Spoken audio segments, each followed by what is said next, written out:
Salut Rui, tu peux nous présenter un petit peu ta fonction dans le cadre du RUC? Du RUC, du Rogenknödel, c'est bon. Moi, je suis pas seulement le père spirituel. En fait, je suis le père du Rogenknödel que j'ai créé en 1991. Alors, c'est un festival qui au début était initialement seulement prévu pour promouvoir les groupes luxembourgeois. Puis ça s'est déroulé, monté en notoriété. Qu'à partir de 2004, on a aussi des groupes internationaux. Mais ma mission est la programmation, l'organisation, la production de tout le festival avec mes gens évidemment autour qui m'épaulent d'une façon très efficace. Ça se fait sur combien de temps la sélection au cours de l'année? Nous, je dis toujours au groupe de se présenter vers février-mars parce qu'alors on rentre, on est assez frais dans la tête pour entamer la prochaine édition parce que c'est pas seulement le Rogenknödel que j'organise aussi le printemps musical, le festival des musiques du monde et de jazz au printemps et avec ça je m'oriente lentement vers le Rogenknödel pour faire la programmation et aussi les premiers pas d'organisation. Tu les auditionnes tous ou tu juges sur maquette? Non, même ni l'un ni l'autre. À Luxembourg, pour l'instant, on a des groupes qui sont tellement bien. On les demande, on est fiers de les avoir. Il y a même des groupes qui parfois désistent, ne peuvent pas jouer parce qu'ils ont des engagements à l'étranger. Ce qui d'un côté est mauvais pour nous, de l'autre côté, je suis très flatté pour les groupes qu'eux, ils tournent beaucoup à l'étranger. Notamment aujourd'hui, Enjammer Table qui a joué hier à Prague. Ils sont en route, j'espère qu'ils arrivent à temps. Autrement, ils ne serait pas été dispo de jouer au Rogenknödel, et ça c'est bien. On avait aussi d'autres groupes déjà avec lesquels on a vécu la même chose, c'est-à-dire bon, on connaît quand même les groupes. On a toujours, chaque année on a environ une vingtaine de groupes luxembourgeois, et là c'est, je dirais, avec la qualité des groupes qu'on a pour l'instant, c'est assez facile de faire une programmation qui est cohérente, qui va des groupes plus ou moins déjà connus jusqu'aux groupes que les gens aiment découvrir, oui. Donc là, tu vas les voir de temps en temps pour juger un petit peu? Oui, bon, Luxembourg est très petit, on se connaît bien, on se rencontre aussi parfois à des concerts qui n'ont rien à voir avec le concert du groupe, mais on se rencontre à des mêmes ateliers, soit à la Rocale ou à l'atelier, ou bien je vais voir des groupes. Il faut aussi dire qu'il y a un très bon ami à moi, M. Roger Hammond, qui m'aide à peaufiner la programmation, et tous les deux, on est un peu, bon, lui c'est un peu mon scout, si on peut ainsi dire, pour dénicher des groupes que moi j'ai pas connus, comme notamment un groupe Hoboken Division qui vient de la région limitrophe en France, que lui il a découvert, et voilà, on fait ce travail à deux, mais l'organisation est dans les mains du Lax City Tourist Office. Moi je suis un des organisateurs.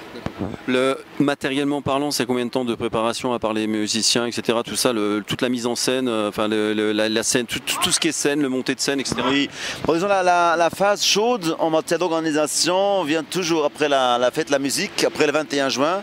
On a encore plus ou moins 14 jours pour tout organiser, et ça vraiment après ça la tête est fraîche pour... C'est le coup de bourre pendant 14 jours. Ouais, pendant 14 jours, c'est pas 8 heures par jour, c'est vraiment 12 heures, 13 heures par jour avec les imprévus qui arrivent.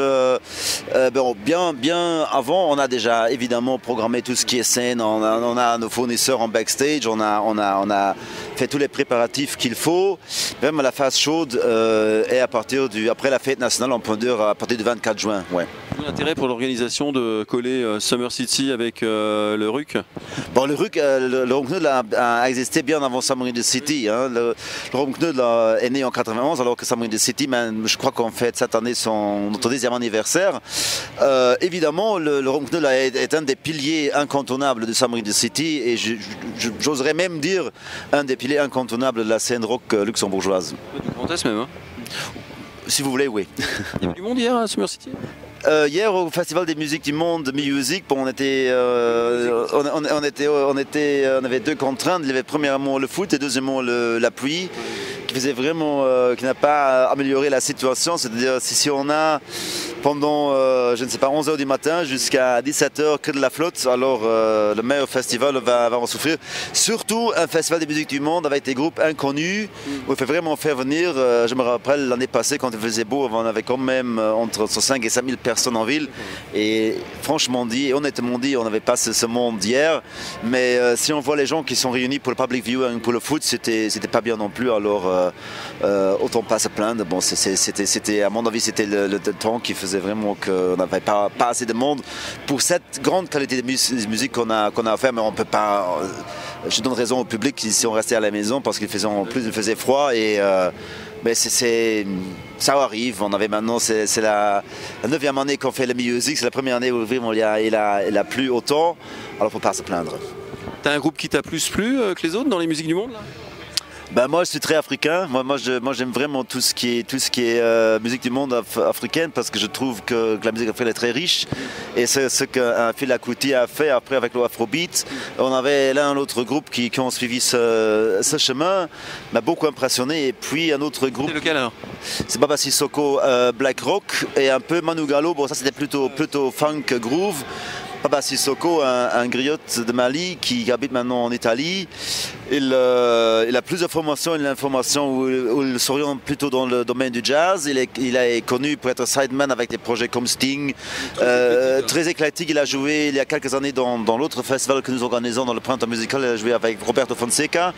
Il a joué avec Sting. Il est vraiment quelqu'un qu'on demande.